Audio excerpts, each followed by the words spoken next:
Welcome to Calm Mind English. Some days, you feel a quiet wish for your life to change. You may not say it out loud, but you feel it in the morning, when the room is still dim and your phone is already in your hand. You want something to feel different, but the day begins in the same way again. The strange part is that you may already know the big things you want. You want better health. You want a cleaner space. You want stronger focus. You want to feel more stable inside your own life. But the first moment of the day does not ask for a big decision. It asks for something very small. Will you get out of bed when you said you would? Will you drink water before scrolling? Will you open the curtains? Will you put one thing back where it belongs? These actions can feel too small to matter. Because they are small, the mind often ignores them. It wants a serious plan. It wants a strong feeling. It wants a clear turning point where everything becomes different. So it waits for the perfect day, the perfect mood, the perfect energy, or the perfect version of yourself. But ordinary life does not usually change in one dramatic moment. It changes through small movements that repeat quietly. Think about a person who wakes up tired. He does not feel ready to improve his life. He does not feel inspired. He only notices the same room, the same phone, the same list of things waiting for him. In that moment, he has a choice that looks almost invisible. He can stay in the old rhythm, or he could do one small thing that belongs to the life he wants. Maybe he stands up and makes the bed. Maybe he washes one cup in the sink. Maybe he puts on his shoes and walks outside for 5 minutes. Nothing impressive happens. No one sees it. There's no big reward. But something begins to change. The change is not in the room first. It is in the relationship between his intention and his action. He said one small thing, and he did it. That is the beginning of quiet discipline. Many people think discipline has to look strong. They imagine early morning strict schedules, intense routines, and big sacrifices. Sometimes discipline can look that way. But most of the time, real discipline is much quieter. It is doing the small thing even when it feels plain. It is brushing your teeth when you are tired. It is preparing your clothes before sleep. It is answering one message instead of avoiding all of them. It is reading one page. It is cleaning one surface. It is stopping after one episode because you said you would. These are not exciting actions. They are not the kind of actions that make people admire you from the outside, but they train something inside you. They teach your mind that your words have weight. When small promises are broken every day, life starts to feel loose. You may still have dreams, but your inner trust becomes weak. You tell yourself you will start tomorrow, but a quiet part of you does not fully believe it. This is not because you are broken. It is because trust is built through evidence. Your mind watches what you repeat. If you repeat delay, it learns delay. If you repeat avoidance, it learns avoidance. If you repeat one small completed action, it slowly learns that action is possible. This is why small things matter. They are not small because the result is small. They are small because they are close enough to do today. A big life change can feel far away. A perfect routine can feel heavy. A complete transformation can feel impossible when you're already tired. But one small action is close. It is near your hand. It is available in the middle of a normal day. You do not need to feel powerful to begin it. You can be tired and still wash the cup. You can feel uncertain and still put your shoes on. You can feel behind and still open the document. You can feel unmotivated and still clear one corner of your desk. This is where quiet discipline becomes different from pressure. Pressure says, change your whole life now. Quiet discipline says, do the next honest thing. The next honest thing may be very simple. It may be turning off the light earlier. It may be placing your phone across the room. It may be taking out the trash before it becomes a bigger problem. It may be sitting down for 10 minutes and beginning the work without making a story about it. When you do this, the day may not suddenly become easy, but it becomes less scattered. Your mind receives a small signal that you are participating in your own life. That signal matters. A person does not become steady because every day is perfect. A person becomes steady because they learn how to return to small actions, even when a day is not perfect. This is a very different way to see discipline. It does not require you to become a different person overnight. It asks you to stop dismissing the small choices that are already shaping your life. Because the truth is simple. Your life is not only built by the big decisions you remember. It is also built by the small decisions you repeat when no one is watching. The cup you wash, the message you answer, the walk you take, the page you read, the small promise you keep. These are quiet actions, but they are not empty. They are how a person begins to come back to themselves. At night, many people become honest with themselves. The room becomes quiet. The day is almost finished, and the mind starts to speak. This is often when plans feel clear. You may lie in bed and think, tomorrow will be different. Tomorrow I will wake up earlier. Tomorrow I will stop wasting time. Tomorrow I will take care of my body. Tomorrow I will finally begin. In that moment, the plan feels real. The emotion is strong. You can almost see the better version of your life. You feel disappointed by the old pattern, and that disappointment creates energy. But morning is different. Morning does not care how serious you felt at night. Morning comes with a tired body, a warm bed, a noisy mind, and the same familiar habits waiting close by. The strong feeling from last night becomes softer. The old rhythm becomes easy to enter again. This is why many people misunderstand themselves. They think they failed because they did not care enough. But caring at night and acting in the morning are not the same skill. Emotion can open the door. Repetition teaches you how to walk through it. Your mind does not fully trust emotion because emotion changes quickly. It rises when you watch an inspiring video. It appears after a bad day. It becomes strong after you feel regret. But then it fades when you are hungry, tired, busy, or distracted. This is normal. The mind is not designed to live on emotional intensity all day. If your discipline depends only on a strong feeling, your behavior will rise and fall with your mood. You will start when you feel serious. You will stop when life becomes ordinary again. Quiet discipline works differently. It does not ask, do I feel motivated today? It asks, what small action have I made normal? The word normal is important.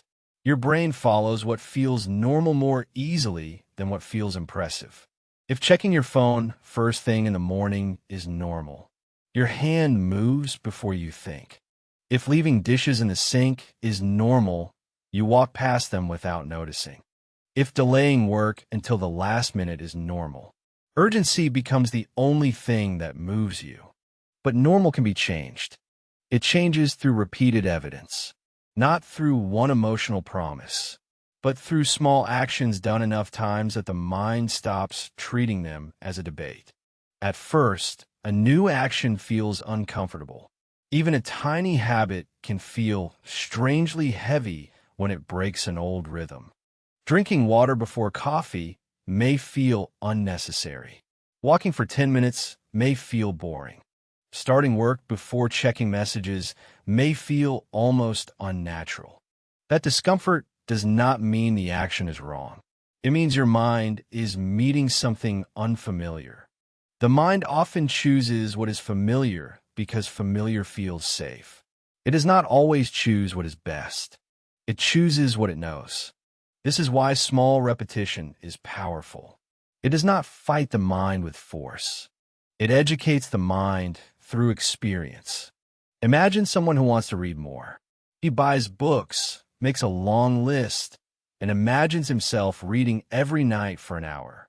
On the first night, he does it. On the second night, he is tired. On the third night, he skips it. Soon, the book returns to the table as a silent reminder of another plan that faded. Now imagine a different approach. He reads only one page after brushing his teeth. One page feels almost too easy.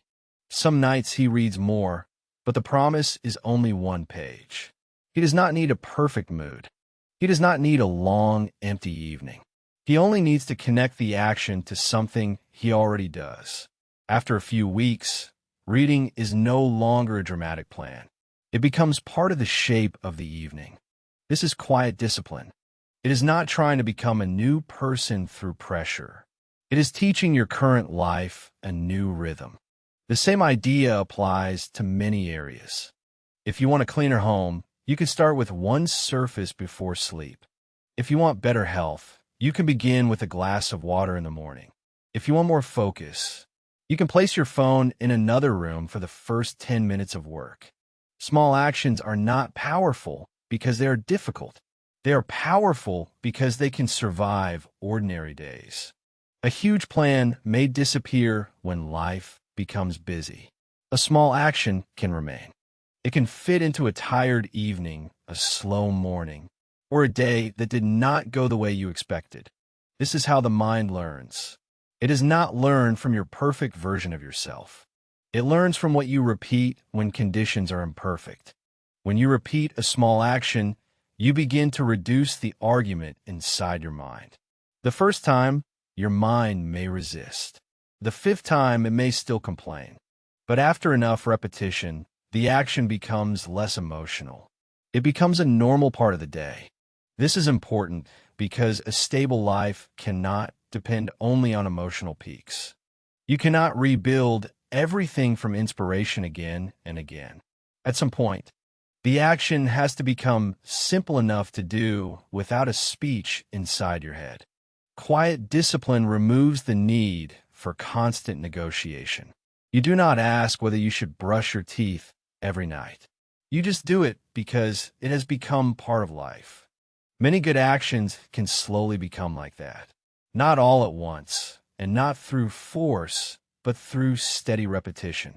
The goal is not to feel excited every time you do something good for yourself. The goal is to make the good thing familiar enough that it no longer feels like a battle. This is where small actions become serious. They may look light from the outside, but inside, they are reshaping what your mind expects from you. They are changing the standard of a normal day. And once something becomes normal, it no longer needs to be carried by motivation. It is carried by rhythm.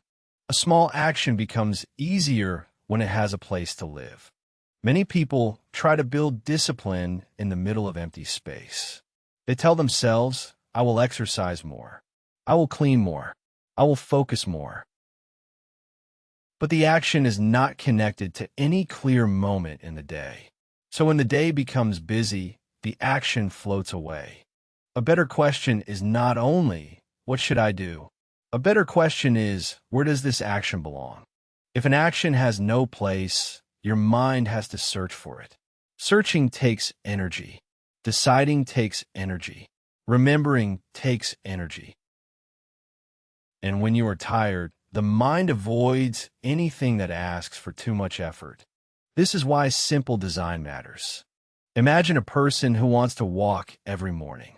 The plan sounds easy, but each morning begins with small friction. Where are the socks? Where are the shoes? Is the jacket clean? Should the walk happen before coffee or after coffee? Is there enough time? None of these questions are big, but together they create a wall. Now imagine the shoes are placed by the door. The socks are ready. The jacket is on the chair. The walk happens after using the bathroom and before checking the phone. The action has a place. The mind does not need to debate as much. This is not about being strict. It is about making the right action easier to reach. Your environment is always speaking to your behavior. A phone beside the bed says, pick me up. A clear water bottle on the table says, drink. A book on the pillow says, read before sleep. A messy desk says, delay the work because this place already feels heavy. The room does not control you completely, but it gives quiet suggestions all day. Small discipline becomes easier when your surroundings support the person you're trying to become. This does not require a perfect home or expensive tools. It often begins with moving one object. Put the charger away from the bed. Put the book where your hand naturally goes. Put the laundry basket where clothes usually fall. Put a notebook beside the kettle. Put your walking shoes near the door. These small changes reduce friction. Friction is the quiet resistance between intention and action. Sometimes the action itself is not hard. The hard part is starting while everything around you supports the old pattern. When the environment is arranged well, discipline feels less like a fight. For example, if you want to stop checking your phone first thing in the morning, the solution may not be another promise. The solution may be placing the phone across the room before sleep. Then, when morning comes, your body has to stand up to reach it. That one change interrupts the automatic pattern. If you want to eat more simply, you can make the simple food visible. If you want to write, you can leave the document open. If you want to clean, you can keep wipes or a cloth near the place that often gets dirty. The goal is not to create a perfect system. The goal is to make the next good action slightly easier than the old automatic action. This is a quiet form of care. You are not waiting for a stronger version of yourself. You are helping your current self meet the moment with less resistance. Many people judge themselves for not having enough willpower. But sometimes the problem is not their character. Sometimes the problem is that every good action requires too many steps. A tired person will usually choose the path with the least resistance. So the practical question becomes clear. How can you make the helpful path easier to enter? This can be done in small ways. Before sleep, place tomorrow's clothes where you can see them. Before work, clear only the part of the desk where your hands need to move. Before cooking, take out one ingredient. Before studying, open the book to the right page. Before exercising, put the mat on the floor. These actions look like preparation, but they are also discipline. They create a bridge between intention and behavior. The bridge does not have to be long. It only has to help you cross the first few seconds. The first few seconds matter because starting is often the most difficult part. Once you begin, the mind often becomes calmer. But before you begin, the mind can make the task look larger than it is. A small physical cue can help. Shoes by the door, water on the table, a clean cup beside the coffee, a notebook open to a blank page. These things reduce the need for inner speeches. Quiet discipline loves clear cues. It does not need drama. It does not need a perfect morning. It needs a simple connection between a normal moment and a small action. After I make coffee, I write one sentence. After I brush my teeth, I read one page. After I come home, I put my keys in the same place. After dinner, I wash the dishes for 5 minutes. This kind of rhythm makes discipline less emotional. The action becomes attached to life as it already is. And this is important. You do not need to build a completely new life before you begin. You can attach one small action to the life you already have. The ordinary day becomes the structure. The morning, the door, the table, the cup, the shoes, the sink, the light switch. These simple things can become quiet reminders of who you are practicing to be. Over time, your space begins to support your direction. Not perfectly, but enough. And enough is often what changes a life. At the end of a normal day, quiet discipline does not always look impressive.